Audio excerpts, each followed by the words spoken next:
If I open your website now, there is an image and then there is a line, time for one more daring dream. Mm-hmm. How do you look back on the first dream? Actually, that's just a line from the song Eva. Time for one more daring dream. But you can interpret it. You can, yeah, you can. But this is the way I see it. Okay. So it's just a line from this little girl's mouth who is being mocked at school, and she's planning to do something bad for herself, but she still has time for one more daring dream. One more daring dream. Yeah, that's what I meant by it. But like you said, it can be interpreted in so many different ways. Yeah. And I was wondering, now it's been 3 or 4 years since your previous album. What are your memories about once? It's 3 or 4 years. A lot of things have happened. How do you look back on the album music-wise? I'm still really proud of it. I mean, I wouldn't change a note still. That was the band at its best in 2004. And when we got it done, we were really happy with it. We're still really happy with it. The tour following that, especially the year 2004, was a lot of fun. I think it was the best time the band had ever had until that moment. So I look back at those times with just positive thoughts. And how was it? Well, I have to ask, of course, do you have any regrets then maybe about the open letter to Taya, or was it? I don't have any regrets, no. I mean, we get this question a lot, believe me. And I also understand that people, as outsiders, they see it their own way. They see it in a really cruel way and all that. But first of all, I don't really want to talk about the whole thing anymore. For me, it's ancient history. And the other thing is that there are so many details involved in everything that happened, in everything why we acted in a way that we did, that people don't know about. And it's actually none of their business either, so maybe it's better that everybody would just shut up about the whole thing. Okay. But you would still do the same? Yeah. Okay, no, that's good. And was it? Yeah, I still want to emphasize is that everything that ever happened was like a democratic decision. I have just like been the spokesman or the messenger for the band. So the only thing that I kind of regret is that the focus has been maybe a bit too much just to myself, because I mean the letter and the decision, everything was done by the 4 guys in the band. But since I'm kind of like the main character in the band, I ended up being the spokesman. Was it hard then for you? I mean, afterwards, the first year after she left, was it hard more on you than on the other members of the band because you were more into the limelight, or? Yeah, that was the hardest part of it, like dealing with the media and dealing with the hassle. But I considered it as like taking responsibility and kind of like doing my job, because I felt the responsibility to explain and being out in the public. But all the time I was like speaking for the whole band. Still am.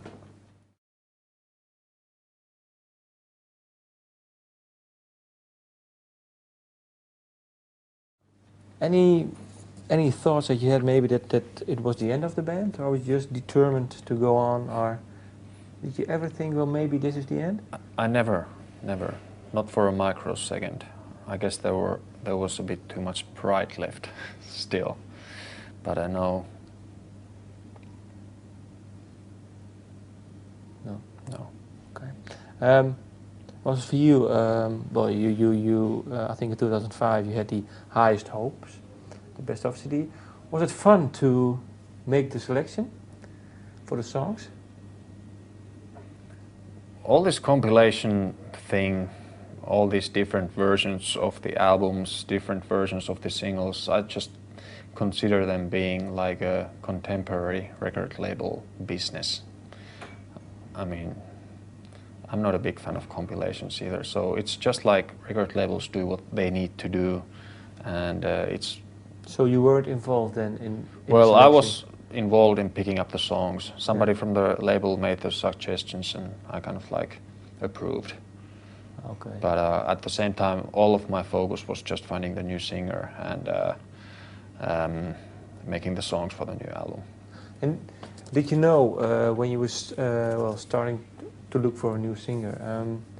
Did you already have something in mind? Some sound, or was it just we'll just see what happened?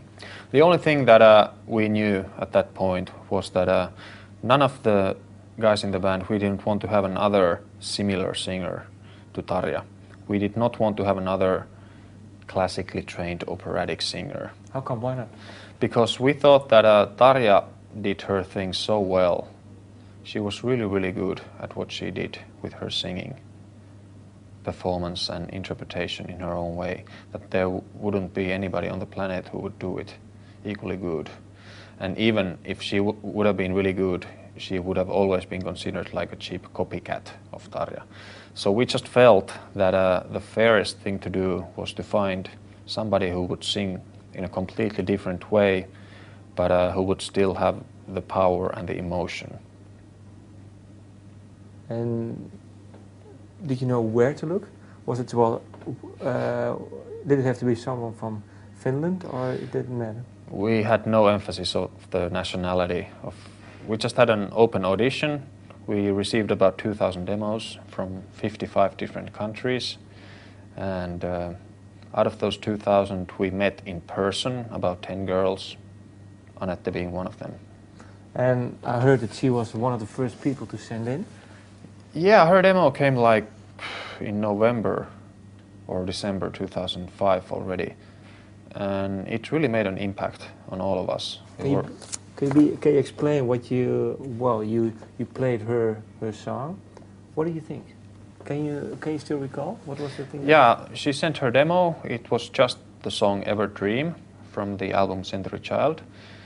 And I was like, okay, there comes another demo, and I just put it in a CD player, and I was like, wow, this sounds good. I listened to it again. This sounds really, really good. And what really caught my attention was that she had the most natural sound in her voice in the whole world. There was not the slightest bit of made up dramatic decoration in the voice. It was not the most distinctive sound in the whole world, you know what I mean? It's not the most special voice in the world, like, for example, the singer of Cranberries has, for example. But it just felt so natural, so warm, so down to earth that I got immediately interested. And then I played the song to the other guys in the band, and they were, wow, this is really good. So it kind of set the standards for all the rest to come. But since we were not in any hurry, we already had decided at that point that we need to find the singer until the end of January 2007. So we had over a year. So I just contacted her saying that thank you for the demo, it's really good, we'll keep in touch. Did you know her already, her band? Or? No, never heard of her never before. Heard of her. No. Okay.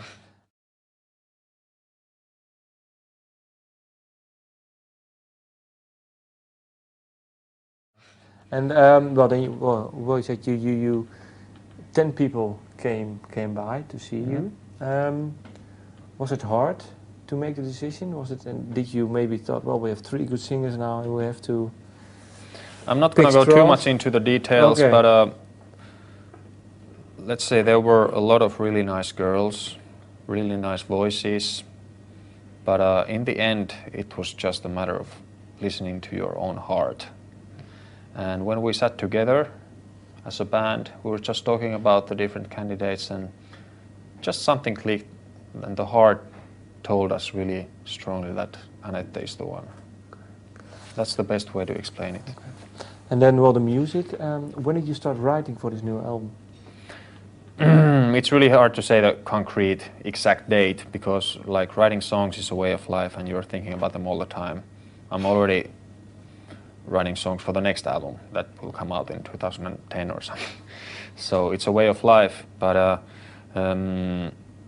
the concrete process of putting all the ideas together started at the end of 2005. And I finished all the 15 songs within the period of 4 months. So it was really creative time for me. I've never done songs so quickly. So you're really eager to yeah, there was pride, a lot of the pride you still, I don't know, maybe? Yeah, I think it has to do with the fact that there was a lot of drama in the air, a lot of frustration, sadness, and all the bittersweet feelings, what happened. And I was very, very sad. And the only way I could kind of like escape from all that was to go into the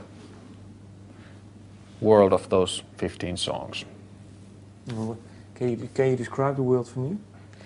The 15 songs. Is there one world or are there more?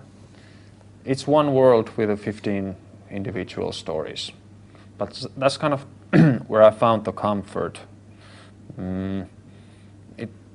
Everything that happened, like with the media, it was a huge punch into the face with a sledgehammer. I was really childish and naive not to expect it to happen. I didn't think that we would be such an interesting band. But suddenly it was everywhere. So it was really hard times, but I closed the TV and closed the phone and started to concentrate on the songs, and it really helped. And I think that's also the main reason why the album ended up being quite so dark and heavy, because the feelings weren't the best possible at that time. Is there one song that you can you describe, is there maybe one song that's more of the center of the album, maybe the backbone, a few songs?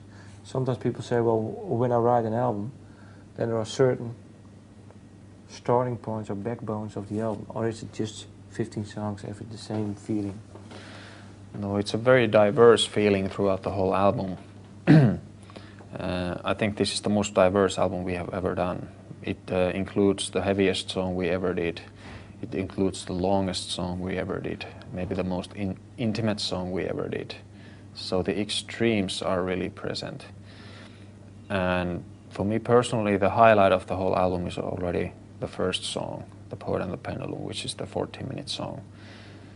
After that, it kind of eases up a little bit with the more direct songs, and then it starts to get really interesting at song number 7, which is called Sahara.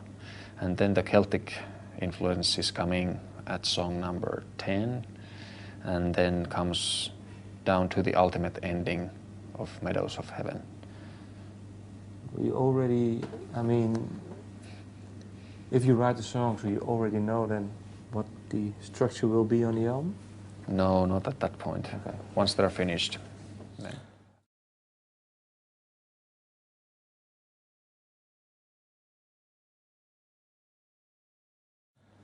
What the album is called, you already said it, it's dark album, dark passion play.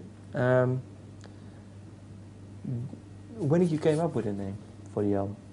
Were the songs finished or was it? Yeah, it was a pretty late invention because the album was supposed to be called The Poet and the Pendulum for a long time. But then just didn't feel just right. I don't know, maybe it was too long or I can't remember what was going on, but then it just popped to me that dark passion play, that's like the 3 words to describe what the album is about the best. Dark we already mentioned. Passion. Yeah, music is all about passion. Positive or negative passion. And play, I mean, the music is just one big theater play, especially this album. But it also holds a double meaning, like passion play is what Christ went through on the cross. It's called passion play. So if you want to think about it in a really, really dark way, it's dark passion play. Is it for you? You can interpret it in any ways you want. Okay, but this last one, was it something that you had was that a meaning for you, or was it something that afterwards you thought, hey, you can also see it in a Christ passion play way? Yeah, it's a symbolic thing. I mean, no, but did you know when you came up with the title, or just afterwards that everything fell into place? Yeah, everything just fell into place. Okay. Yeah. Well, the song "Bye Bye Beautiful" is about Tarja. Was it hard to write that song, or was it a relief to write the song? This is the reason why I have become a songwriter in my life. I need to drill a hole into my head to let all the demons out. So this song just needed to be done because I was feeling so bad about everything.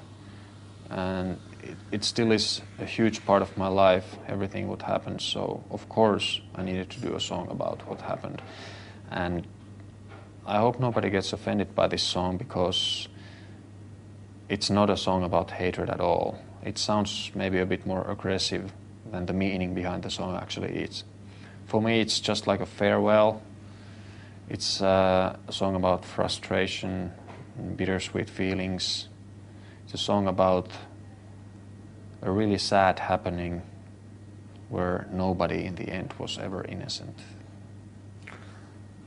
If you have to pick one nice memory about the time with her, what comes into your mind? Is there one? You're really cutting the wounds here. Oh, sorry. No, it's okay. But yeah, there were really, really good times.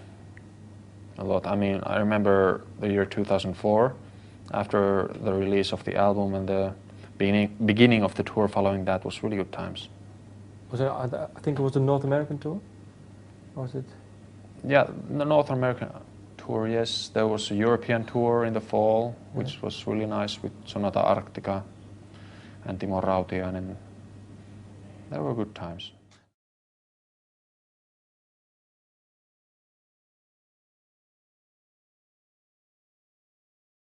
This is for you because, well, after the Once album and well, the song "Wish I Had an Angel," you were really well conquering America. What do you hope for now? What is for you? Do you think you will pick up where you left, or do you think you still have something to prove now with the new single? What are your thoughts on forthcoming months and year? I just really hope that we will have a really, really good time as a band, as a group on tour, so that we don't have to start writing any more stupid letters at the end of the tour. And everybody's learned from the mistakes. And I hope people will have an open mind when it comes to the new album, with the band being what it is these days, with Annette as the new singer. And it's extremely exciting times. I feel that anything can happen now. I mean, we can go down the train big time, we can keep the same level, we can go even higher. So the world is totally open, which is a kind of fascinating thing. It's a bit scary, especially for her. I hope people will have the courtesy of treating her fair enough. But we just have to wait and see and do our best. What do you think? What is your gut feeling now? What does it tell you? Will it be the same, more, or? The only thing I know for sure that it's going to be really divided. There's going to be people cheering, and there's going to be a lot of rotten eggs thrown to the stage. But I think the first reaction were really good. I mean, the first reaction in Finland. Yeah, it's been really good, and so maybe, but it's also a really good thing not to think about those things in advance. It's no use. So I'm not gonna gamble at all. Okay. Just have to wait and see. Yeah. Thank you. Thank you.